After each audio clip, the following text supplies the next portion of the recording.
বিসমিল্লাহির রহমানির রহিম আলহামদুলিল্লাহ ওয়াসসালাতু ওয়াসসালামু আলা রাসূলিল্লাহ ওয়া আলা আলিহি ওয়া সাহবিহি ওয়া মান ওয়ালা আম্মা বাদ। প্রশ্ন করেছেন এক ভাই, আসসালামু আলাইকুম শেখ। ওয়ালাইকুম আসসালাম ওয়া রাহমাতুল্লাহ। ইমাম সাহেব জোরে কেরাত পড়লে মুক্তাদিদের সূরা ফাতিহা পড়তে হবে কি? এই প্রশ্ন অনেকবার করা হয়েছে, তারপরেও প্রশ্নটির উত্তর এই জন্য দিচ্ছি যে এটি একটি গুরুত্বপূর্ণ প্রশ্ন। এর সম্পর্ক হচ্ছে সবচেয়ে গুরুত্বপূর্ণ ইবাদতের সাথে তৌহিদের পরে। তৌহিদ, লা ইলাহা ইল্লাল্লাহর প্রতিষ্ঠা, এটি সবচেয়ে বড় ইবাদত, যেটি অন্তরের ইবাদত, জবানেরও ইবাদত এবং প্রতিটি অঙ্গ প্রত্যঙ্গের ইবাদত। তৌহিদটা যে ইবাদত আমাদের দেশের মানুষরা বুঝে না, কিন্তু তৌহিদ মানে আল্লাহর একত্ব প্রতিষ্ঠা করা, অন্তরে আল্লাহ এক ও একক বিশ্বাস করা, জবানে আল্লাহ এক ও একক, তার কোনো শরিক নেই, ওয়াহদাহু লা শারীকা লাহ, এ কথার স্বীকৃতি দেওয়া, শাহাদাত দেওয়া, আশহাদু আল্লা ইলাহা ইল্লাল্লাহ জি ওয়া আশহাদু আন্না মুহাম্মাদান রাসূলুল্লাহ, এই যে শাহাদাত, এবং জীবনের প্রতিটি ক্ষেত্রে অঙ্গ প্রত্যঙ্গ দ্বারা যাবতীয় ইবাদত বন্দেগীর মাধ্যমে আল্লাহর তৌহিদ একত্ব প্রতিষ্ঠা করা। সালাত পড়বেন কার জন্য? এক আল্লাহর জন্য। সিয়াম রোজা রাখবেন কার জন্য? এক আল্লাহর জন্য। যাকাত দেবেন কার জন্য? আল্লাহর জন্য। সাদকা দান খায়রাত করবেন কার জন্য? আল্লাহর জন্য। দিনের জ্ঞান অর্জন করে ইলম শিখবেন কার জন্য? আল্লাহর সন্তুষ্টির জন্য, দুনিয়ার খ্যাতির জন্য, দুনিয়ার গরজে নয় জি। হজ করবেন কার জন্য? ওমরা করবেন কার জন্য? হিজাব পর্দা করবেন মা বোনেরা কার জন্য? হ্যাঁ, আল্লাহর সন্তুষ্টির জন্য, হ্যাঁ আল্লাহর জন্য। লোক দেখানো নয়, হ্যাঁ পরিবেশ বুঝে নয় যে এখানে সৌদি আরব মুসলিম দেশ, সুতরাং এখানে বোরকা পড়তে হবে, আর পশ্চিমা দেশে কাফের দেশে চলে গেছি তখন অসুবিধা নেই, না তাহলে তৌহিদ নেই, তৌহিদ তাহলে নেই, সেখানে নেই জি। তো সবচেয়ে বড় ইবাদত তাহলে কি হলো?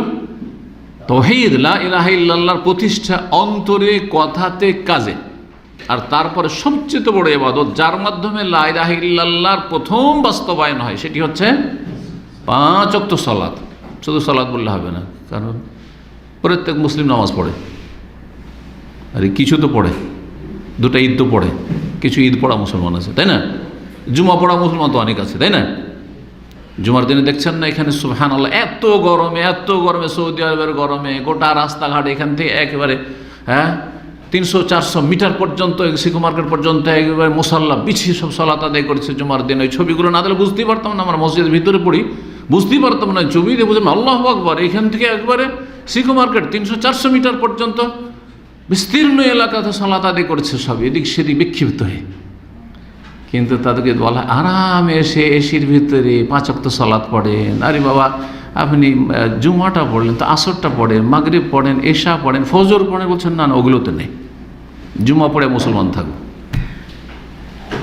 জাহালত, অজ্ঞতা, আসলে অজ্ঞতা, গাফিলতি, অজ্ঞতা, জাহালত আর উদাসীনতা, আল গাফলা, উদাসীনতা, উদাসীন, বেপরোয়া। আল্লাহ হিদায়াত দান করেন। তো লা ইলাহা ইল্লাল্লাহর বাস্তব প্রমাণ হচ্ছে 5 ওয়াক্ত সালাত। আল্লাহ ছাড়া আমার মাবুদ নেই, আর প্রথম ইবাদত আমি প্রকাশ করছি এই 5 ওয়াক্ত নামাজ পড়ে। শুধু নামাজ বললে হবে না, কি নামাজ? 5 ওয়াক্ত নামাজ জি। তো আর নামাজ শুদ্ধ হয় নির্ভর করছে কিসের ওপর? নামাজের শর্তগুলির ওপর, শর্ত ঠিক থাকতে হবে। নামাজের রুকুনগুলির ওপর, কোনগুলি ফরজ এবং নামাজের পিলার, নামাজের ওয়াজিবগুলির ওপর, কোনগুলি ওয়াজিব, আর তারপরে সুন্নতগুলি। সুন্নত যত ঠিকভাবে পালন করবেন পুরোপুরি তত বেশি নেকি পাবেন। কিন্তু ওয়াজিব আর ফরজ ছুটে গেলে তার সালাত হবে না। তো সূরা ফাতিহা পড়ার বিষয়টি অত্যন্ত গুরুত্বপূর্ণ।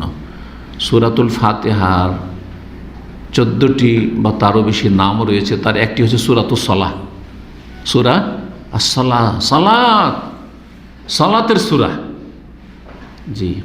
সহিহ মুসলিমের হাদিস হয়েছে, কাসামতুস সালাতা বাইনি ওয়া বাইনা আবদি, আমি, আল্লাহ বলছেন হাদিসে কুদসিতে যে আমি সালাতকে ভাগ করে দিয়েছি আমার এবং বান্দার মাঝে 2 ভাগে, নিসফাইনে, হাফ হাফ করে ভাগ করে দিয়েছি। তো সালাত ভাগ করেছি কেমন? সালাত থেকে ভাগ আছে 2 রাকাত তোমার আর 2 রাকাত আল্লাহ, এমনটা আছে। তো সালাত মানে সূরাতুল ফাতিহা, সূরা ফাতিহাকে 2 ভাগে ভাগ করে দিয়েছি। অর্ধেক বান্দার, মানে অর্ধেকে বান্দা নিজের প্রয়োজন চাই, আর অর্ধেকে আমার গুণগান করে। তো সূরা ফাতিহা কয়টি আয়াত আছে?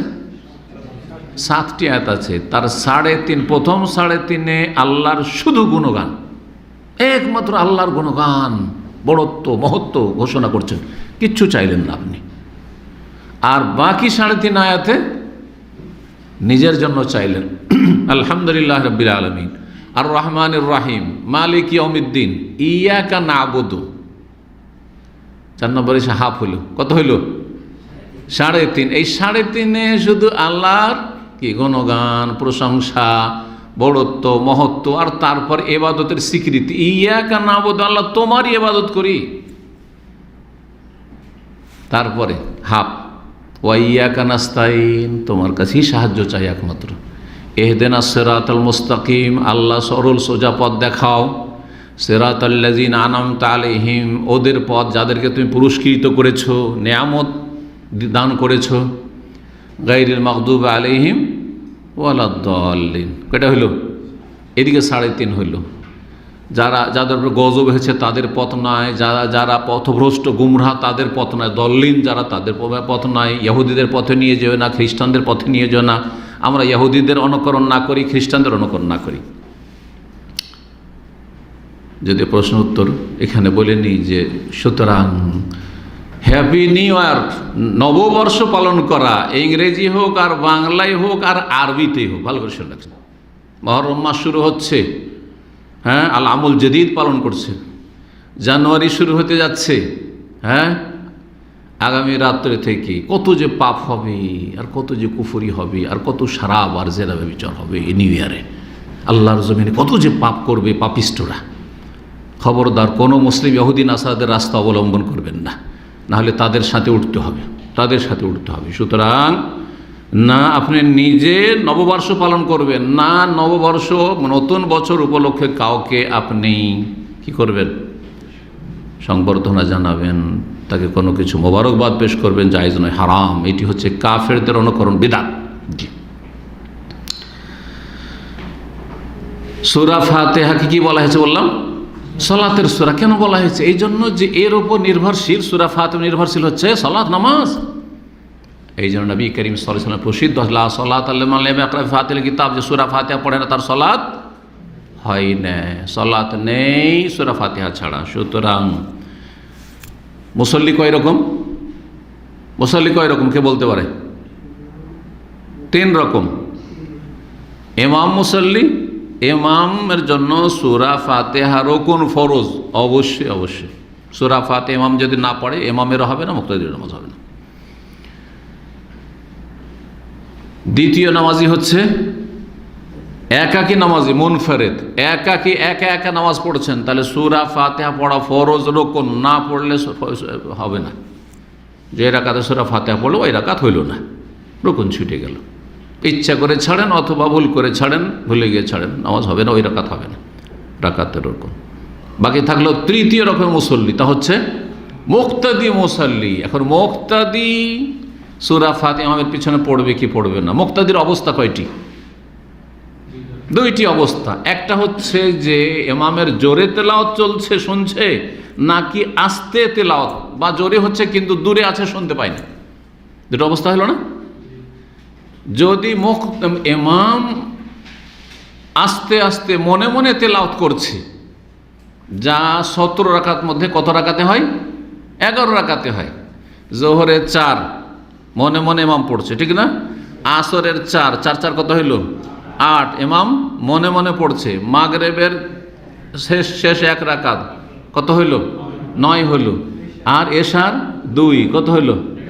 11 রাকাতে ইমাম মনে মনে সূরা ফাতিহা পড়ছে। আপনিও অবশ্যই মুক্তাদি সূরা ফাতিহা মনে মনে পড়বেন। ইমামের পড়ার সাথে কোনো বিরোধ আছে? সংঘর্ষ হচ্ছে, দ্বন্দ্ব হচ্ছে যে শুনবো না পড়বো, শুনবো না পড়বো, তাহলে বোঝা গেল লা সালাতা লিমান লাম ইয়াকরা বিফাতিহাতি, যে সূরা ফাতিহা পড়ে না তার সালাত হয় না, তার নামাজ হয় না। বাকি থাকলো শুধু কতটুকু সীমিত, কতটা? এই 6 রাকাত, 17 রাকাত দিন রাতে ফরজ 6 রাকাতে, মাগরিবের 2 রাকাত, আর এশার 2 রাকাত, আর ফজরের 2 রাকাত জোরে জোরে ইমাম তেলাওয়াত করছে, আপনি মুক্তাদি। এখন আপনি পড়বেন কি না, এর 2টো অবস্থা। একটা হচ্ছে জোরে তেলাওয়াত করছে কিন্তু আপনি দূরে আছেন, ইমামের তেলাওয়াতই শুনতে পান না, তাহলে শুনছেন না, আপনি অবশ্যই পড়বেন, অসুবিধা আছে? সংঘর্ষ হচ্ছে তেলাওয়াতের সাথে, শুনবো না পড়বো বলতে পারবেন, শুনতেই তো পান না। বোঝা গেছে কি না? তাহলে এখানে অবশ্যই পড়বেন সূরা ফাতিহা, অবশ্যই পড়বেন, না তো সালাত হবে না, কারণ আপনি শুনছেন না, পড়ছেন না। তাহলে একেবারে সীমিত, আরও সীমিত আকারে বাকি থেকে গেল কি, যে সূরা ফাতিহা জোরে পড়ছে ইমাম, আর আপনার কানে সূরা ফাতিহার তেলাওয়াত পৌঁছেছে। এখন আল্লাহ কোরআনে তেলাওয়াত শুনতেও বলেছেন, হ্যাঁ, আবার আপনারা বলছেন যে হাদিসে আছে যে সূরা ফাতিহা ছাড়া সালাত হয় না। তাহলে এখন কোনটা করব? তো একদল বলছে যে যেহেতু আল্লাহ বলেছে ওয়াইদা করে আল কোরআন ফাসতামিউ লাহু ওয়া আনসিতু লাআল্লাকুম তুরহামুন, যখন কোরআন তেলাওয়াত করা হবে সূরা আরাফে, আল্লাহ বলেছেন শেষ দিকে যখন কোরআন তেলাওয়াত করা হবে তখন ফাসতামিউ লাহু, মনোযোগী হয়ে শোনো, ওয়া আনসিতু, আর চুপ থাকো, লাআল্লাকুম তুরহামুন, তাহলে তোমাদের ওপর সম্ভবত রহম করা হবে, আল্লাহর রহমত নাজিল হবে। বলছে যে এখন শুনছি যেহেতু, তো শোনাটা পড়ার বিকল্প, সুতরাং শুনবো তখন। এটা অধিকাংশ আইম্মা ইকরামদের মত, আলেমদের মত, এবং এদের দলিল শক্তিশালী আছে, এবং অনেক সালাফি আলেমরা এই ফতোয়া দিয়েছে, যেমন ইমাম ইবনে তাইমিয়া রাহিমাহুল্লাহ, ইমাম আলবানী, এরকম অনেকে আছেন। জি, আর একদল বলছেন, তাদের শীর্ষস্থানীয় ইমাম শাফেঈ, সালাফদের অনেকে রয়েছেন সাহাবায়ে কেরামদের মধ্যে, তাবেঈনদের মধ্যে, কিন্তু বড় বড় আইম্মা কেরামদের পরবর্তীতে যে ইখতিলাফ যেসব আইম্মাদের মধ্যে মাঝে হয়েছে, ইমাম শাফেঈ, ইমাম বুখারী, জি, আর আহলে হাদিস ওলামারা ভারত উপমহাদেশে বিশেষ করে, তারা বলছেন কি যে সূরা ফাতিহা যে কোনো অবস্থায় মুক্তাদিকে পড়তে, আগের যতগুলি অবস্থা সবগুলিতে পড়তে হবে, এমনকি যখন জোরে জোরে পড়ছে ইমাম আর কানে আওয়াজ আছে শুনতে পাচ্ছেন তখনও সূরা ফাতিহা পড়তে হবে। তো প্রশ্নকারী প্রশ্ন কি ছিল যে ইমাম সাহেব জোরে কেরাত পড়লে মুক্তাদিরা সূরা ফাতিহা পড়তে হবে কি? জোরে কেরাত করছে আর শুনছেন না তো অবশ্যই পড়বেন, আর জোরে কেরাত করছে শুনছেন তখন কি করবেন? সেই ক্ষেত্রেও সঠিক হচ্ছে, যদি ইখতিলাফ এখানে শক্তিশালী, দুই দিক থেকে দলিল মজবুত রয়েছে, এক্ষেত্রে বলবো না যে হকার বাতিল বলবো না, এক্ষেত্রে বলবো রাজি আর মারজু, একটা বেশি শক্তিশালী মনে হচ্ছে, আর একটা আমাদের কাছে অত শক্তিশালী নয়, বা একটা বেশি যুক্তিযুক্ত, একটাকে আমরা বেশি প্রাধান্য দিতে পারি, সেটি হচ্ছে সতর্কতামূলক সূরা ফাতিহা পড়ে নেবেন। সতর্কতামূলক সূরা ফাতিহা পড়ে নেবেন, এইখানেও আগে শুনে নেন, আর তারপরে আপনি সূরা ফাতিহা পড়তে লাগবে, ওয়ালাদ-দাল্লিন আমিন হলো, তারপরে সূরা ফাতিহা পড়ে নেন, যতটুকু আপনার শোনা বা অন্য সূরা ছুটলো। জি, আল্লাহু আলাম। 2 নম্বর প্রশ্ন করেছেন যে শেখ, এখনকার সমাজে স্বামী স্ত্রী একে অপরের মধ্যে মনোমালিন্য বা পারিবারিক কারণে মেল না হওয়ায় ডিভোর্স হয়ে যায়, আল্লাহ হেফাজত করে। গত কয়েকদিন আগে পড়লাম যে শুধুমাত্র ঢাকা শহরে প্রতিদিন কয়টি করে তালাক হচ্ছে? 39টা পড়লাম, বা তার এরকম বেশি পড়লাম। প্রতিদিন কি হচ্ছে? 39টা করে তালাক হচ্ছে। সৌদি আরবে তালাকের হার অনেক বেশি। পশ্চিমা দেশে তো হাদ্দেস ওয়ালা হারাজ, যা বলবেন তাই। পশ্চিমা দেশে অধিকাংশ বিয়েগুলো টিকে না, যেমন অমুসলিমদের টিকে না তেমন মুসলিমদেরও বিয়ে টিকে না, ইল্লা মাশাআল্লাহ। আর যেসব বিয়েগুলো টিকছে অশান্তির শেষ নেই, অশান্তির সাথেই টিকছে। কারণ কি জানেন? বেশ কিছু কারণ রয়েছে, তার মধ্যে একটি গুরুত্বপূর্ণ কারণ হচ্ছে এই পার্থিব সুখের জীবন বেশি। সুখে থাকলে ভূতে কিলাই, আমাদের আঞ্চলিক ভাষা বলে, সুখে খেলে ভূতে কিলাই। তো আজকাল মহিলারা খুব সুখে খাচ্ছে, আগে আমাদের মা খালারা দাদি নানি যে কষ্ট করেছে ওই সব কষ্ট করতে হয় না। হ্যাঁ, না আটা পিষতে হচ্ছে, না ওই ধান ভাঙতে হচ্ছে, হ্যাঁ, না আপনার ওই সংসারে অতগুলি কাজ করছে, কোন রকম পাক করা সেটা করতে চাই না, ওই হোটেল থেকে নিয়ে এসো, আরে ফাস্ট ফুড নিয়ে এসো, আরে আজকে এটা নিয়ে এসো, তো আজকে এটা নিয়ে এসো। আউযুবিল্লাহ। ভোগবিলাসের জীবন, সুখের জীবন পারিবারিক কাঠামোকে বরবাদ করছে, সাবধান হয়ে যান। সুতরাং এই পার্থিব টাকা পয়সার সুখটা আসল সুখ না, আসল সুখ হচ্ছে দাম্পত্য জীবনের সুখ, মানসিক শান্তি। স্বামী শান্তিতে আছে, স্ত্রীও শান্তিতে আছে, এটা সবচেয়ে বড় শান্তি। এই শান্তিকে বহাল রাখার চেষ্টা করুন।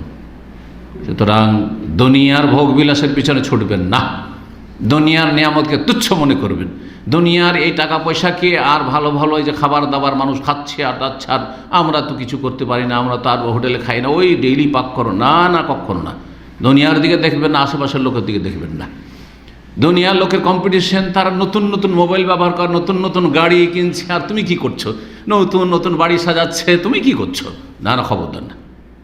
এই টাকা পয়সাগুলোকে বাঁচান আর গরিব দুঃখীদেরকে দেন আর দান খায়রাত করেন আর সাধারণ সিম্পল জীবনযাপন করেন, ওতে শান্তি রয়েছে, ওতে সুখ শান্তি রয়েছে।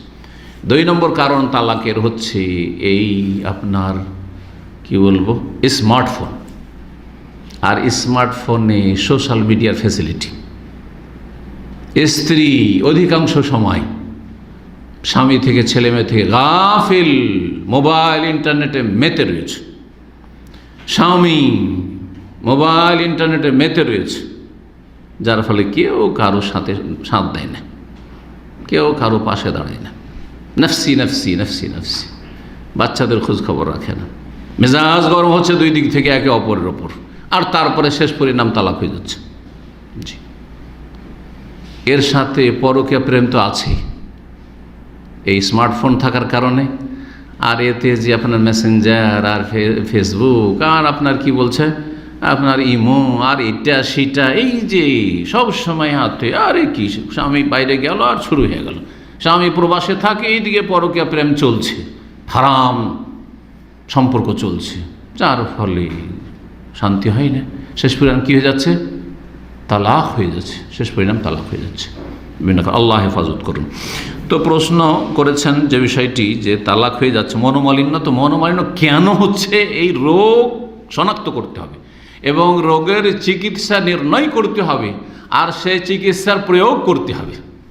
শুধু বললে হবে না তালাক হয়েছে, কেন তালাক হচ্ছে একজন স্ত্রীকেও চিন্তা করতে হবে, একজন স্বামীকেও চিন্তা করতে হবে, এরকম তালাকের পরিস্থিতি কেন তৈরি হয়ে যাচ্ছে, কেন আমাদের মা খালাদের তৈরি হয়নি, শতকরা একটা তালাক হয়নি, হাজারে একটা করে তালাক হয়েছে আমাদের যেগুলো মনে পড়ছে, হ্যাঁ আমাদের বয়সের, এমনকি আমাদের সাথে যারা জুনিয়র তাদের মধ্যে দেখেন যে শতকরা একটা করে তালাক হইতো না, আজকাল শতকরা 60-70-80টাই তালাক হয়ে যাচ্ছে, 10-20টা বিয়ে টিকছে। কেন?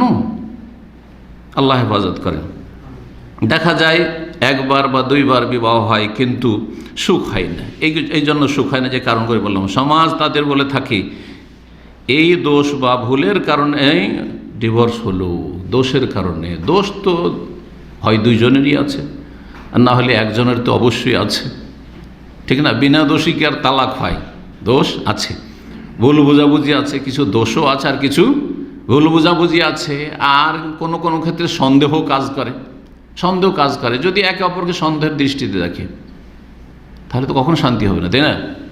আপনি বাইরে গেলে আপনার স্ত্রী সন্দেহ করে, আপনি টেলিফোন করলেই সন্দেহ করে, দেখি কাকে টেলিফোন করে, আর আপনিও স্ত্রীকে সন্দেহ করেন। যদি এইরকম হয় তাহলে কি আর শান্তি হবে? কখন শান্তি হবে না। জি, তাহলে সন্দেহের জায়গাগুলি থেকে উভয়কে বাঁচতে হবে, স্বামীকেও বাঁচতে হবে আর স্ত্রীকে বাঁচতে হবে। জি, সন্দেহের কারণ তৈরি করছেন, নিশ্চয়ই তা কারণ তৈরি করছেন, তো সন্দেহের কারণ যেন তৈরি না হয়।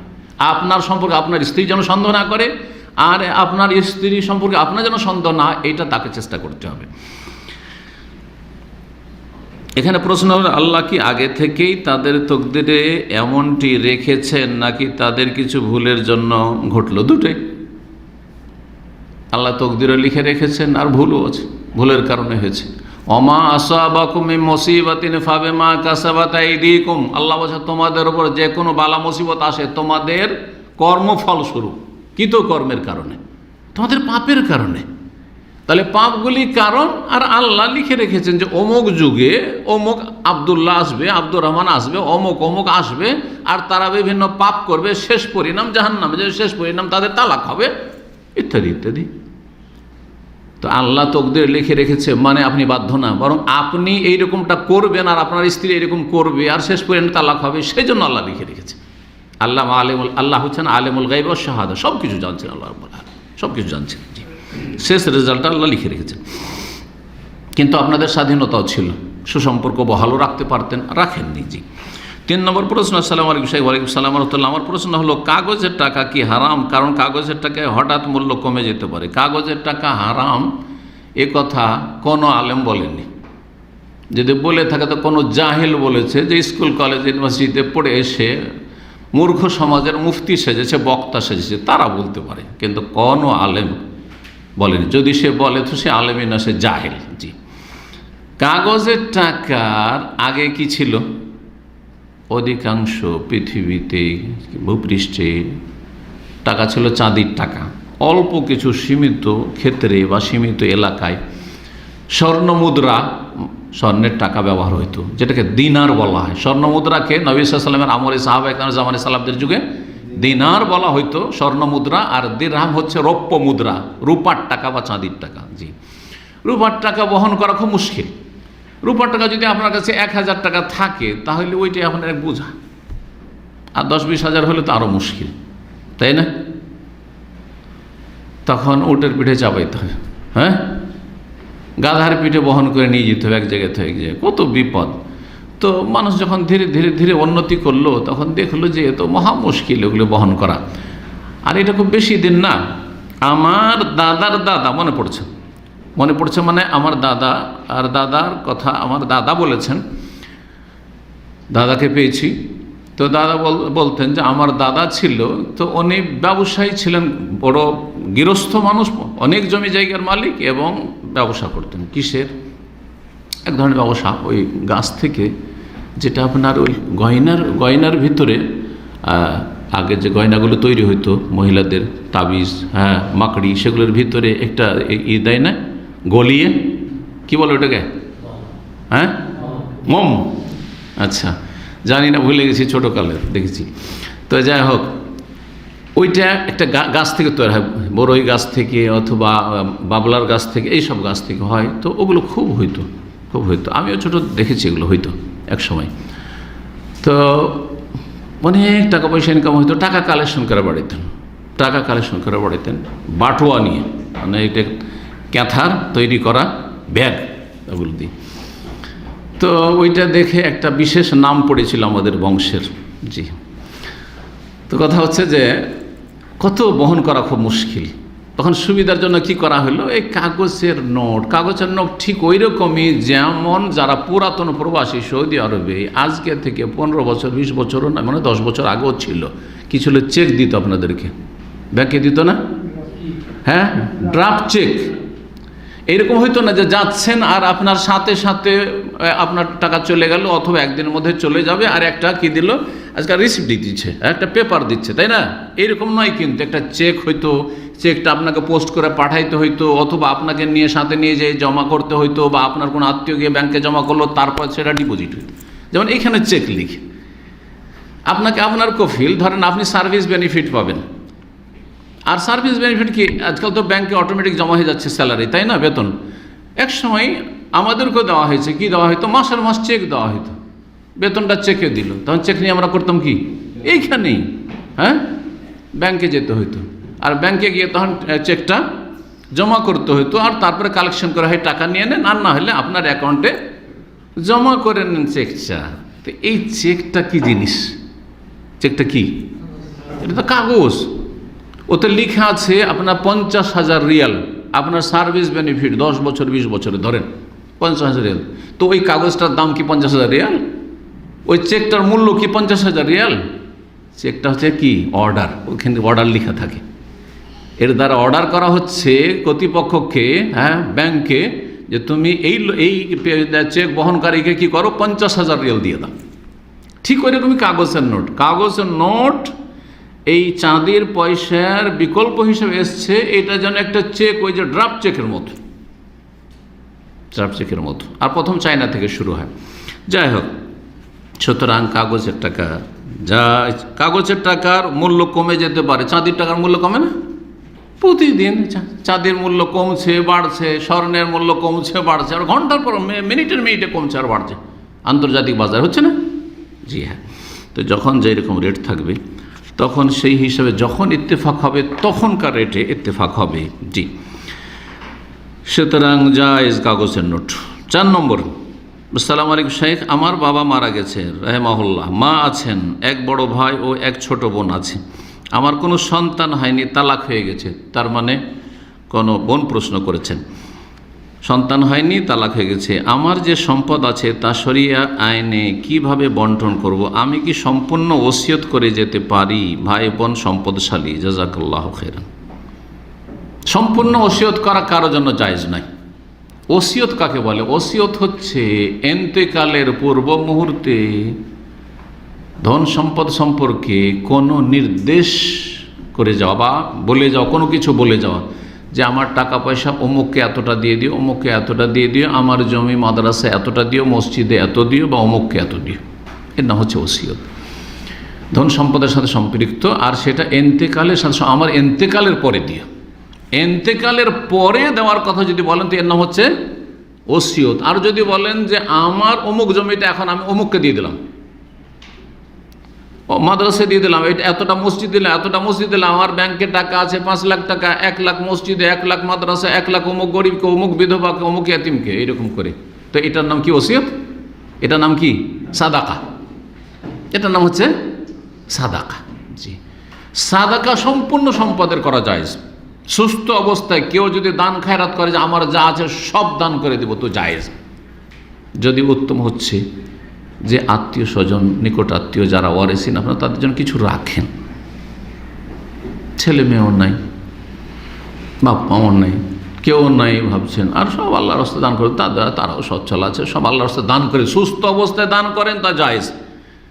কিন্তু মৃত্যুর পূর্ব মুহূর্তে, মৃত্যুসজ্জা, একবারে সিরিয়াস রোগী, মরে যাবেন, মরমর অবস্থা, তখন যদি সব দান করেন, ওলামারা বলছেন না, এখানে জুলমের সম্ভাবনা আছে। মন খারাপ আপনার, কার ওপর অসন্তুষ্ট আছেন, ওদেরকে বঞ্চিত করতে চাইছেন, সেজন্য এখন সব দান করছেন। না হলে সুস্থ অবস্থায় কেন দান করেননি?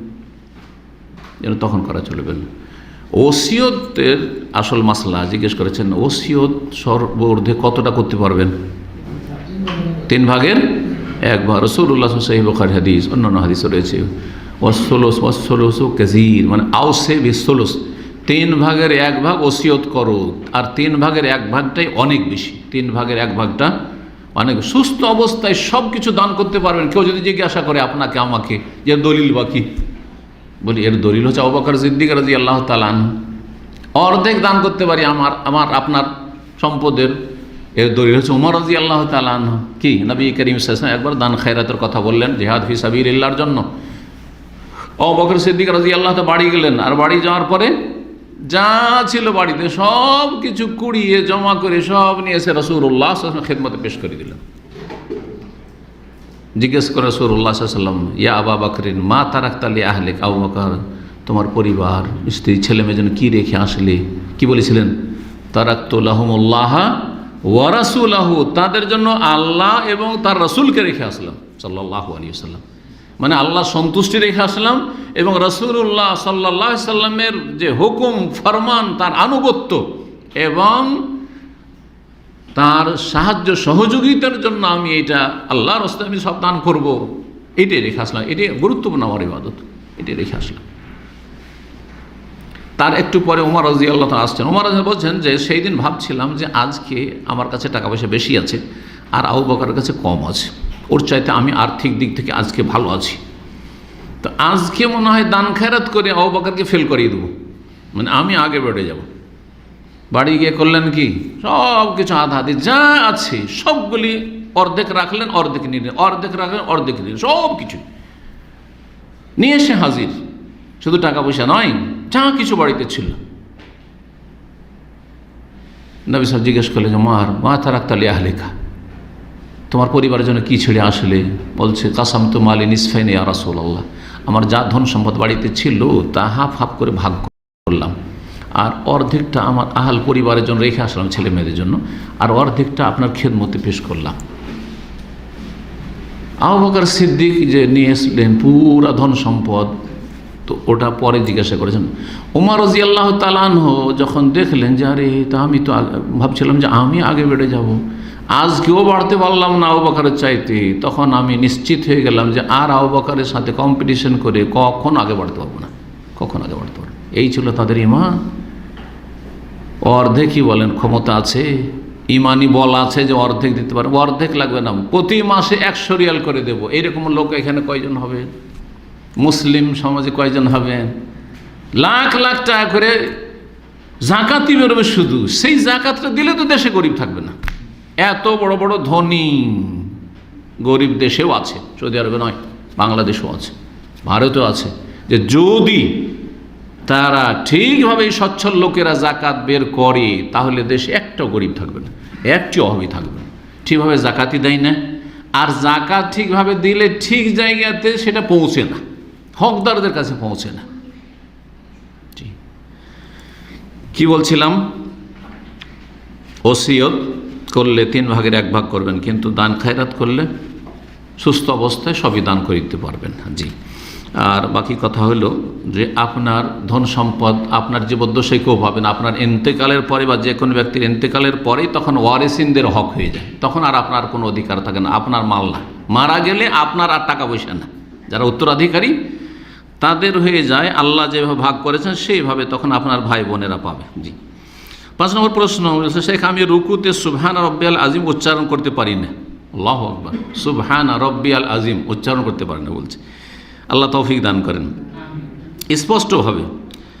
এখন আমি এর বদলে অন্য তসবিহটা বলছেন সুবহান কুদ্দুসুন রব্বিল মালাইক বা রব্বুল মালাইক, রব্বিল না রব্বুল হবে, রব্বুল মালাইকাতে ও রূহ, এটা তো আরও মুশকিল, ওইটাই পারি, পড়তে পারবো, এটাই পড়তে পারবে। সুবহান কুদ্দুসুন রব্বুল মালাইকাতে ও রূহ এইটা পড়তে পারবে, কিন্তু সুবহান রব্বিয়াল আযীম পড়তে পারবে না।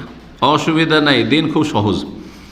তো বলছেন যে তো আর হানাফি ইমাম অনেক তাড়াতাড়ি রুকু করে, 3 বার বলতে পারি না, মানে সুবহান কুদ্দুস রব্বুল মালাইকাত ওয়ার রূহ 3 বার পড়তে মুক্তাদি এই ভাই পারছে না। যদি 2 বার মাত্র ওই তসবিহ পড়ি তাহলে কি রুকু হবে? 2 বার না, শুধু 1 বার পড়লে হয়ে যাবে।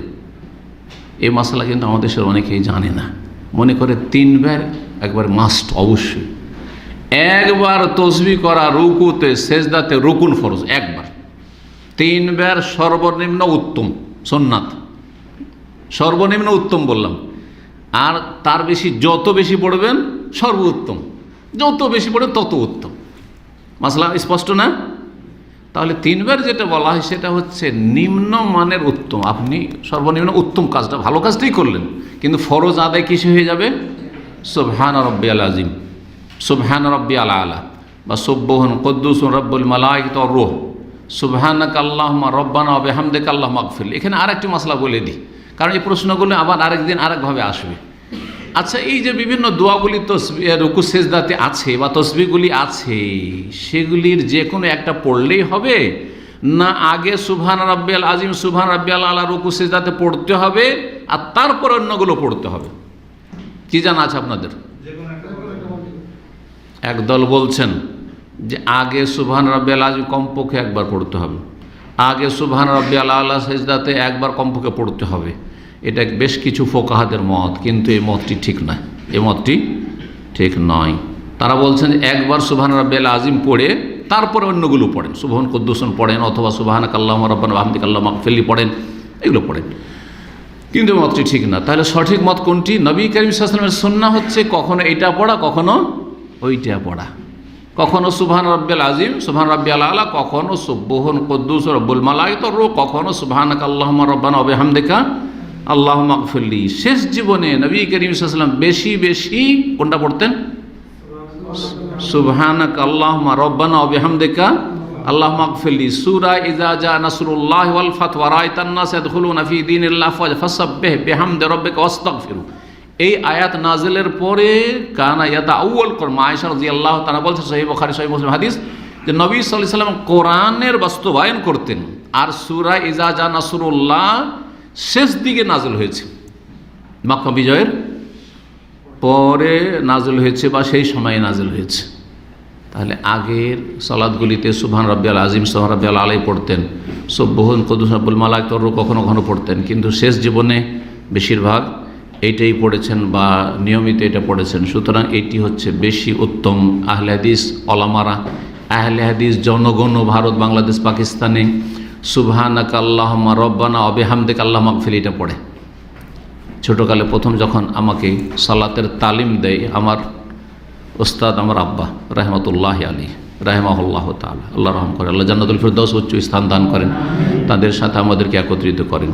তো আমাকে কিন্তু সুবহান রাব্বিয়াল আযীম, সুবহান রাব্বিয়াল আলা শিখাননি, ভালো করে বলছি আপনাদেরকে। কি শিখেছেন? কারণ উনি যে আমলটা প্রচলিত ছিল সেটা শিখেছেন, কি সুবহানাকা আল্লাহুম্মা রব্বানা ওয়া বিহামদিকা আল্লাহুম্মা আগফিরলি। আর তারপরে বড় হয়ে যখন হাদিস পড়লাম, দুয়ার বইগুলি পড়লাম, তখন এগুলো মুখস্থ করলাম। তারপরে যখন বেশি জানলাম, তখন কখনো এটা আমল করি, কখনো এটা আমল করি, কখনো এটা আমল করি। বিশেষ করে সৌদি আরব আসার পরে দেখলাম যে হাম্বলি ইমাম খুব এক্সপ্রেস এরাও, অধিকাংশ হাম্বলি ইমামরা ও হানাফিদের পরে, হানাফিদের মতো অত এক্সপ্রেস পারে না, ওদের সাথে কম্পিটিশন করে, কিন্তু এরাও খুব তাড়াতাড়ি পড়ে অনেকেই। যার ফলে এদের পিছনে সুবহানাকা আল্লাহুম্মা রব্বানা ওয়া বিহামদিকা আল্লাহুম্মা আগফিরলি পড়লে কখনো একবার পড়তেই মামলা খারিজ। তো যার ফলে সুবহান রাব্বিয়াল আলা, সুবহান রাব্বিয়াল আলা, সুবহান রাব্বিয়াল আলা, সুবহান রাব্বিয়াল আযীম, সুবহান রাব্বিয়াল আযীম, সুবহান রাব্বিয়াল আযীম। জি, তো এই ছিল উত্তর। তো উত্তর হয়ে গেছে আশা করি। একবার পড়া যথেষ্ট ইনশাআল্লাহ, কিন্তু চেষ্টা করবেন বেশি পড়ার, এবং ইমামকে একটু পরামর্শ দিবেন। ইমামকে সালাম দোয়া করে তাকে পরামর্শ দেবেন যে ইমাম সাহেব যদি একটু লম্বা করেন, তাহলে আমরা একটু তসবিহ দোয়াগুলি একটু বেশি ভালো করে পড়তে পারি। 6 নম্বর প্রশ্ন, আমি একটা সমস্যার মধ্যে পতিত আছি, আল্লাহ আসান করেন। তাহলে আমি বিদেশে থাকি, আমার বউয়ের সাথে মাঝে মধ্যে পারিবারিক বিভিন্ন বিষয় নিয়ে কথা কাটাকাটি হয়। এক পর্যায়ে আমি রাগের মাথায় আমার বউকে 3 তালাক দিয়েছিলাম। 3 তালাক দেওয়া বেদাত, হারাম সমস্ত মজহাবে, এটা অনেকে জানে না, কিন্তু আর জানলেও আমল করে না। এমনকি হানাফি মজহাবেও ফেকার কিতাব হেদায়া, বেকায়া, কদুরি সবগুলি কিতাবে কিতাবুত তালাকে বিদঈ মুহাররম, বেদাতি হারাম তালাক বলা হয়েছে। তালাকুস সালাস মাররা ওয়াহিদা, একবারে 3 তালাক দিয়ে দাও, এক মজলিসে 3 তালাক দাও। তাহলে তারাও বলছেন, বা সেই ফিকাতেও বলা হচ্ছে যে 3 বারে 3টা গুলি ছাড়ো। একবারই 3টা গুলি ছেড়ে দিয়ে হা করে বসে থাকেন, হাই কি করলাম, তাই করছে না না। আল্লাহ বলছে আত-তালাক মাররাতান, 2 বার তালাক দিয়ে ফিরাও। একবার তালাক দাও, ফিরাবার চান্স রাখো, আরেকবার তালাক দাও, তারপরে ফিরাবার চান্স আছে। তারপরে 3 নম্বর তালাক, আল্লাহ বলছে ফাইন তাল্লাকাহা, তারপরে 3 তালাক যদি দিয়ে দাও, তৃতীয় দিয়ে দাও, ফালা তাহিল্লু লাহু, আর হালাল হবে না তোমার জন্য, হাত্তা তানকিহা যাওজান গায়রা, যতক্ষণ পর্যন্ত স্বেচ্ছায় কোথাও বিয়ে না হবে, সংসার করার উদ্দেশ্যে বিয়ে হবে, কন্ট্রাক্টের হিল্লার বিয়ে নয়, টেম্পোরারি জেনা ব্যভিচারের মোতার শিয়াদের মতো বিবাহ নয়, বরং স্থায়ীভাবে বিবাহ হবে। তারপরে কোনো কারণে সংসারের গাড়ি চললো না, অচল হয়ে গেল, তালাক হয়ে গেল, তারপরে ইদ্যত কাটলো, তারপরে যে কোনো পুরুষ পায়গাম দিতে পারে, তুমিও দিতে পারো একজন কাস্টমার হিসেবে। এর বোঝা গেছে? জি হ্যাঁ, এটা হচ্ছে শরীয়তি তালাক, কোরআনে কারীমের দিক নির্দেশনা মোতাবেক। তো বলছেন যে 3 তালাক দিলাম, হারাম কাজ করেছেন, তওবা করেন, এটি কবিরা গুনাহ। এরপর আমি আমার বউকে নিয়ে আবার সংসার করতে চাচ্ছি, কিন্তু আমার শ্বশুর 2 জন আলেমের নিকট জানতে চাইলেন, 2 জন 2 রকম মন্তব্য করলো। একজন বলল 3 তালাক হয়েছে, জি হানাফি মতে বা অধিকাংশ ইমামদের মতে 3 তালাক হয়ে যাবে, 3 তালাক দিলে 3 তালাক হয়ে যাবে। আরেকজন বলল 1 তালাক হয়েছে। এটি সহি হাদিসের আলোকে, সহি মুসলিমের হাদিসের আলোকে নবী করিম সাল্লাল্লাহু আলাইহি ওয়াসাল্লামের জামানায়, আবু বকর সিদ্দিক রাদিয়াল্লাহু তাআলা 14 বছরের খেলাফত জামানায়, তারপর ওমর রাদিয়াল্লাহু খেলাফতের যে 10 বছর মধ্যে প্রথম যুগে, এতদিন পর্যন্ত তালাকুস সালাস ওয়াহিদা, 3 তালাক দিলে একটি গণ্য করা হইতো, একসাথে কেউ 3 তালাক দিলে একটি গণ্য করা হইতো। তো আরেকজনকে যখন জিজ্ঞেস করলো, বললো যে 1 তালাক হয়েছে। আবার আরেকজন বলল, আমি আবার নতুন করে সংসার করলে নাকি 2 বছর পরে আবার বিবাহ করে তারপর সংসার করতে হবে, তার আগে করা যাবে না। এইটা ওই জালিয়াতি, এটা কোনো মজহব না। 3 নম্বরটা, এখন আমি আমার ভুল বুঝতে পেরেছি, তওবা করেন, আর অন্য জায়গায় খুঁজেন, 3 তালাক হয়ে গেছে। আমি আমার বউকে নিয়ে নতুন করে সংসার করতে হলে কি কি করতে হবে, একটু কোরআন ও সহিহ হাদিসের আলোক উপদেশ দিলে উপকৃত হইতাম শেখ। জি হ্যাঁ, প্রথম কথা বলবো যে আপনি মজহাবের অনুসারী না মজহাব ছাড়া কোরআন সুন্নাহ নির্ভেজাল অনুসারী, যেমনটা হবেন তেমন আপনার ফতোয়া হবে। যদি আপনি মজহাবের প্রচলিত মজহাবের অনুসারী মুকাল্লিদ হয়ে থাকেন, অর্থাৎ আপনি এই তালাক দেওয়া পর্যন্ত হানাফি মজহাবের অনুসারী, তাহলে আপনার মজহাব মোতাবেক আপনাকে আমল করতে হবে, আপনার 3 তালাক হয়ে গেছে, 3 তালাক হয়ে গেছে। সুতরাং আপনার স্ত্রী হারাম। যদি আপনি হানাফি হয়ে আছেন আর স্ত্রী রক্ষা করার জন্য, স্ত্রীকে ধরে রাখার জন্য আপনি এখানে লামজহাবি সেজে যাবেন, আহলে হাদিস সেজে যাবেন, এটি হারাম। এর নাম হচ্ছে সুবিধাবাদী মুসলিম, সুবিধাবাদী। আর যেই ব্যক্তি শরীয়তের মাসাইলের ক্ষেত্রে যেটা সুবিধাজনক সেটা নাই, সেই ব্যক্তি হচ্ছে গুমরাহ। ভালো করে শুনে রাখেন, এটা আমাদের দেশে আলেমরা অনেকে বলবে না, হক কথা, ভালো করে শুনে রাখেন। সুবিধাবাদী শরীয়তের ক্ষেত্রে হইলে সেই ব্যক্তি পথভ্রষ্ট, গুমরাহ। বরং সেই ব্যক্তির কুফরিরও আশঙ্কা আছে। সেই ব্যক্তি মুত্তাবে শাহওয়াত, কুপ্রবৃত্তির অনুসারী। আপনি আগে থেকে হানফি, আগে থেকে শাফি, আগে থেকে মালিকি, আগে থেকে আপনি এমন মযহাবের অনুসারী যে মযহাবে 3 তালাক দিয়ে 3 তালাক হয়, কিন্তু তালাক হয়ে যাওয়ার পরে তখন দেখছে যে বিবি তো বাঁচানো যাবে না, একমাত্র বাঁচাইতে হলে কি হইতে হবে? আহলে হাদিস হয়ে যেতে হবে, না হয় ইমাম ইবনে তাইমিয়ার অনুসারী হয়ে যেতে হবে, ইমাম ইবনে তাইমিয়া রাহিমাহুল্লাহ অনুসারী হয়ে যেতে হবে। তাহলে আপনি মুত্তাবে শাহওয়াত, কুপ্রবৃত্তির অনুসারী, এটা জায়েজ নয়। আমাদের বেশ কিছু আহলে হাদিস আলেমরা এই ভুলটা করে থাকে। আহলে হাদিস আলেমরা যারা মদিনা পড়ে গেছে তারা এই ভুল করে না, আর এই ভুল করা জায়েজ নয় মুফতিদের। তারা কি করে? মাদ্রাসাতে বসে আছে, আর যখন একটা হানাফি আসলো যে আমি তো আমার স্ত্রীকে তালাক দিয়ে দিয়েছি, 3 তালাক একসাথে, তো আমাদের হানাফি আলেমরা হুজুররা তো বলছে 3 তালাক হয়েছে, তো আপনি কি বলেন? না, তোমার 1 তালাক হয়েছে, তো বিবিকে দিল হালাল করে, যেন এরা বিবি হালাল করার জন্য বসে আছে। না না না, মোটেই না, আপনার জন্য জায়েজ না এরকম ফতোয়া দেওয়া। কিয়ামতে জবাব দিতে হবে এরকম ফতোয়া দিলে। ফতোয়া কার জন্য? যেই ব্যক্তি কোরআন অনুসারী তার জন্য, যে হানফি, যে মুকাল্লিদ, যেই মযহাবের মুকাল্লিদ সেই মযহাব ফলো করবে সে। আর না হলে সে তওবা করে গিয়ার চেঞ্জ করে ফিরে আসবে। হ্যাঁ, রাস্তা আছে যে আমি আজকে থেকে কোরআন সুন্নাহর অনুসারী, আজকে আমি কোনো মযহাবের মুকাল্লিদ নই, আজকে সমস্ত মাসাইলে, তাহলে ঠিক আছে, তাহলে ঠিক আছে।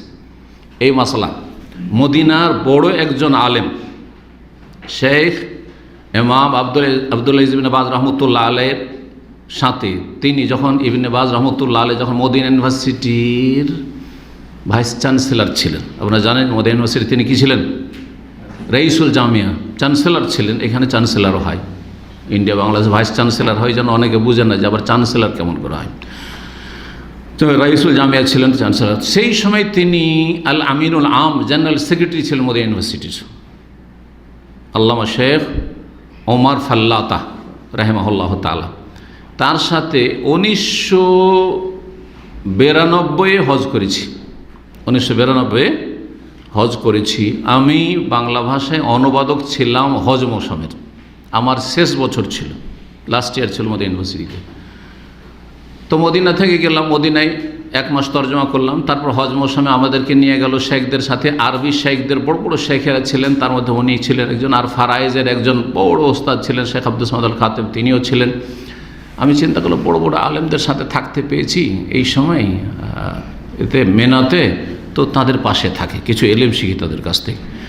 তো তাদের মাঝখানে বিছানা দিলাম, শেখ ওমর ফাল্লাহ রাহিমাহুল্লাহ এখানে শেখ আব্দুস সামাদ আল কাতেব, ফারাইজের বড় লেখক ইমাম, আর ইনি হচ্ছেন বড় মদিনার একজন ভালো আলেম। আর তারপরে মাসলা মাসাইল খালি জিজ্ঞেস করতে থাকার এমনিও তারা বলতে থাকেন। তো শেখ ওমর ফাল্লাহ রহমতুল্লাহ আলাইহি কোরআন সুন্নাহ অনুসারী, হাদিসের অনুসারী ছিলেন। তিনি ভারত বাংলাদেশ সফর করেছেন। তো তাকে জিজ্ঞেস করলাম যে আচ্ছা, আমাদের দেশে আমাদের আহলে হাদিস ওলামারা কেউ করে কি যে ওই হানাফিরা 3 তালাক দিয়ে দেয়, আর তারপরে স্ত্রীকে রক্ষা করার জন্য এসে আহলে হাদিস আলেমকে জিজ্ঞাসা করে, তখন ও বিবি হালাল করে দেয়। তো এই ফতোয়াটা দেওয়া কেমন?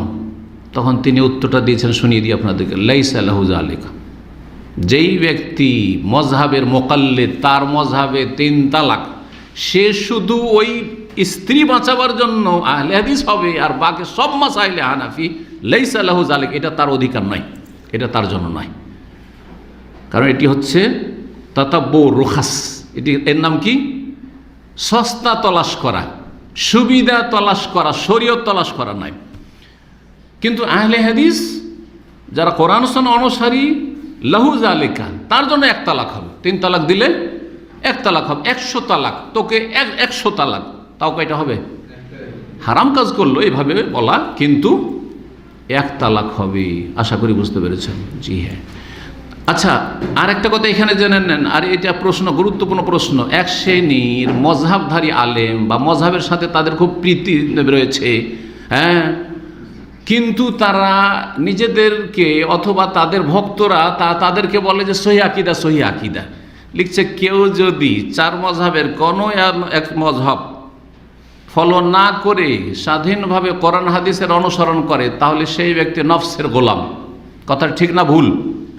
ভুল কথা। আহলে হাদিসরা কোনো মজহাবের অন্ধ অনুসারী নয়।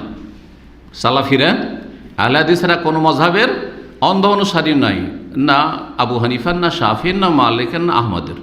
ঠিক কিনা? তারা কিসের অনুসারী? দলিলের অনুসারী। ইত্তাবিউ মা উনজিলা ইলাইকুম মির রাব্বিকুম, সূরা আরাফ আল্লাহ বলছে, তোমাদের জন্য, তোমাদের উদ্দেশ্যে যা নাজেল করা হয়েছে রবের পক্ষ, তার কি করো? অনুসরণ করে ইত্তেবা করো। তো নাজেল করা হয়েছে মজহাব, না নাজেল করা হয়েছে কোরআন আর হাদিস? ওহি নাজেল করা হয়েছে কোরআন হাদিস। তো কোরআন হাদিসের অনুসরণ করে আহলে হাদিসরা।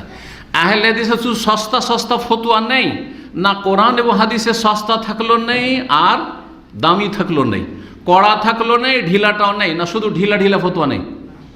যদি আহলে হাদিসরা শুধু ঢিলা ঢিলা ফতোয়া নিত, তাহলে বলতেন যে এরা সুবিধাবাদী, তাহলে এরা নফসের গোলাম। কিন্তু আহলে হাদিসরা কড়াটাও নেই, গরমটাও নেই, আর ঠান্ডাটাও নেই। বোঝা গেছে না? যেমন এই তো স্ত্রী তালাকের ক্ষেত্রে হানফি মজহাবে কি,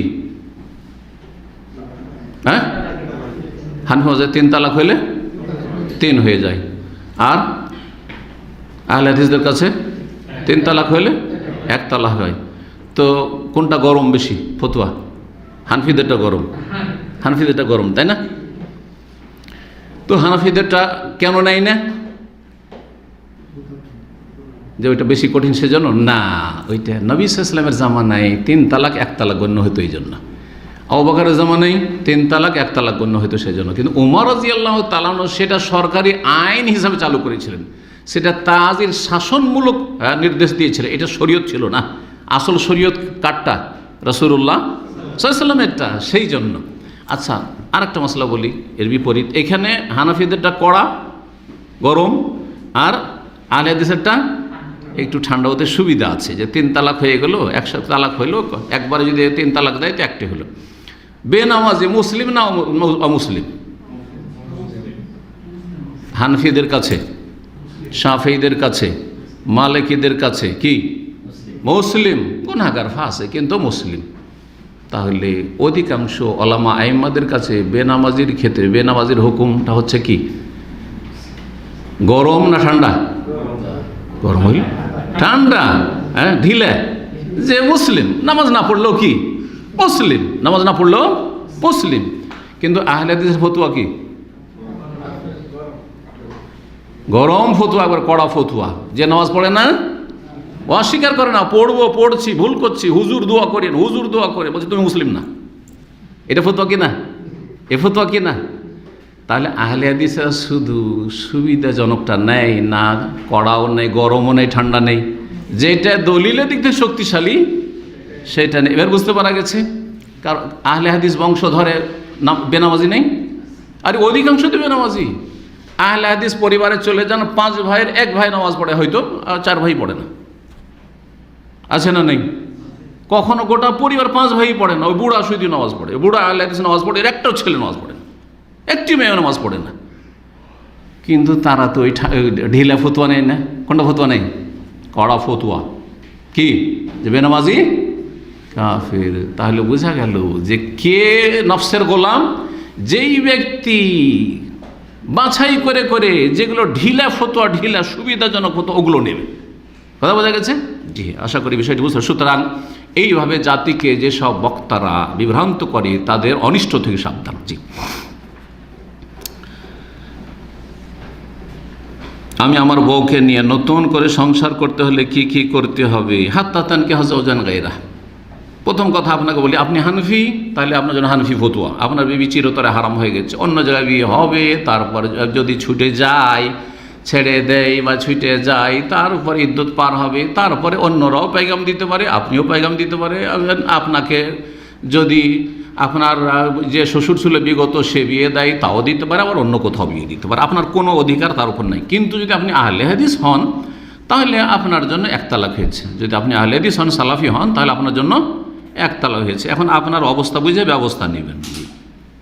7 নম্বর প্রশ্ন বলছেন, আসসালামু আলাইকুম শেখ, প্রচলিত আর্মির চাকরি কি মুসলিমের জন্য জায়েজ? কেন জায়েজ নয়? আসল হচ্ছে জায়েজ, চাকরির আসল হচ্ছে জায়েজ।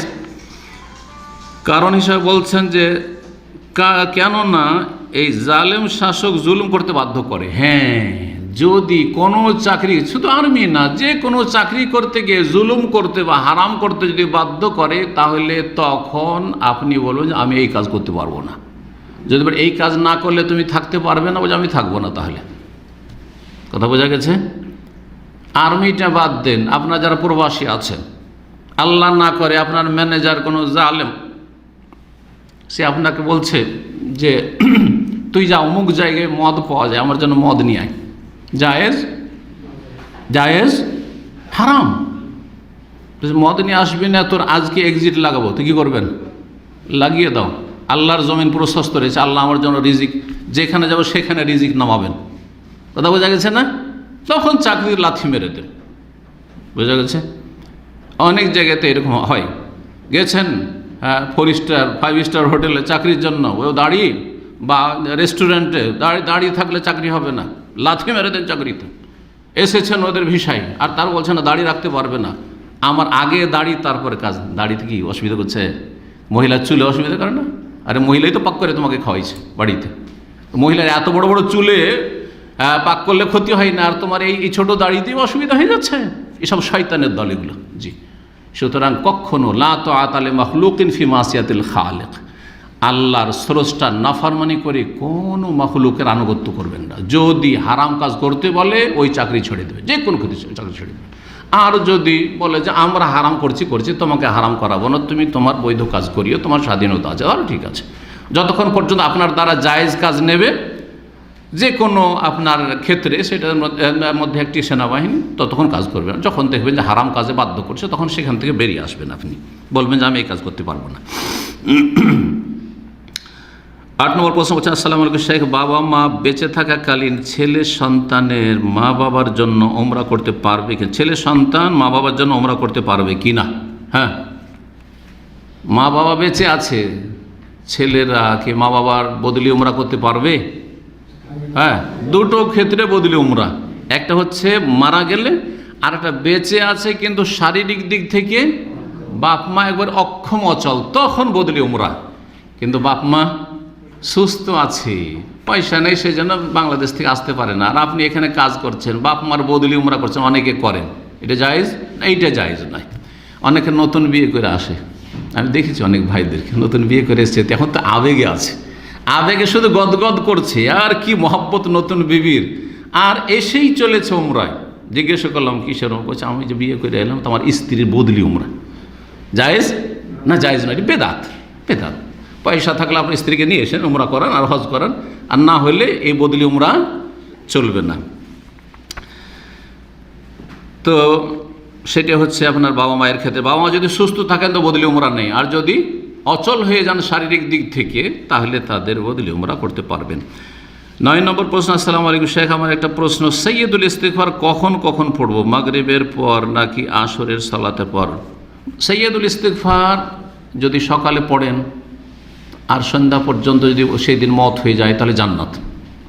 সন্ধ্যাবেলা যদি পড়েন, রাতের কোনো সময় যদি মওত হয়ে যায় তাহলে জান্নাত। মুকিনান বিহি, ইয়াকিনের সাথে পড়তে হবে। যে কথাগুলি পড়ছেন সেগুলোর উপর কী থাকতে হবে?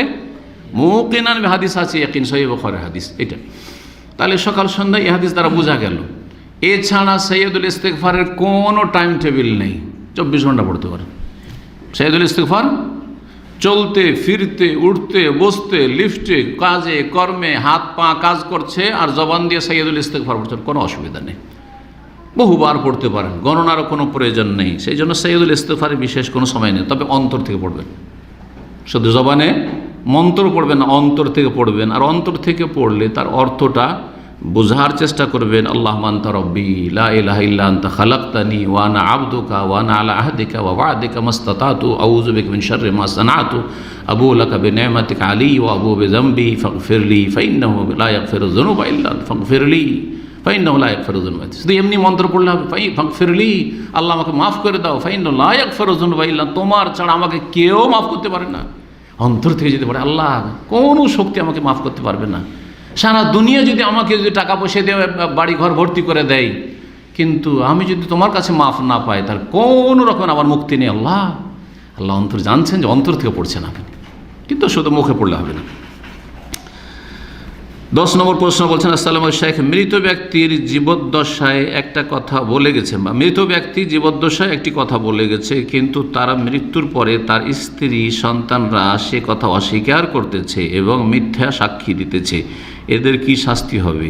যদি মৃত ব্যক্তি কোনো কথা বলে যায়, বলতে ওসিয়ত, আর সেটা 3 ভাগের 1 ভাগ হয়, তাহলে সেটা বাস্তবায়ন করবে। কিন্তু যদি তার বেশি বলে থাকে যে আমার জমি জায়গা সব দান করে দিও বা আমার অর্ধেকটা দিয়ে দিও, তাহলে সেটার বাস্তবায়ন হবে না, 3 ভাগের 1 ভাগে বাস্তবায়ন হবে। দান খায়রাতের কথাও যদি বলে যায় ঠিক ওই রকমই। যদি অন্য কোনো উপদেশ দিয়ে যায়, পালন না করে, তাহলে গুনাহগার হবে ওই ক্ষেত্রেও।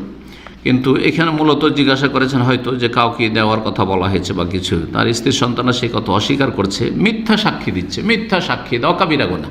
মিথ্যা সাক্ষী দেওয়া কাবিরা গুনাহ, বড় কাবিরা গুনাহ, আকবরুল কাবায়ের মধ্যে কার আলা ও শাহাদাতুজ জুর। নবী সাল্লাল্লাহু আলাইহি ওয়াসাল্লাম বলেছেন, সাবধান মিথ্যা সাক্ষী থেকে, মিথ্যা সাক্ষী থেকে। মিথ্যা সাক্ষী দিয়ে যার হক তাকে হক থেকে বঞ্চিত করে দিলেন। এই জন্য কোর্টে গিয়ে, আদালতে গিয়ে, থানা পুলিশে গিয়ে, প্রশাসনের কাছে মিথ্যা সাক্ষী দেওয়া, কারো পক্ষে বা কারো বিপক্ষে, ভালো মানুষকে ফাঁসিয়ে দিলেন, অথবা খারাপ মানুষকে কি করে দিলেন, বেনামি খালাস করে দিলেন আপনার মিথ্যা সাক্ষীর মাধ্যমে, কিয়ামতের দিনে ফেসে যাবেন।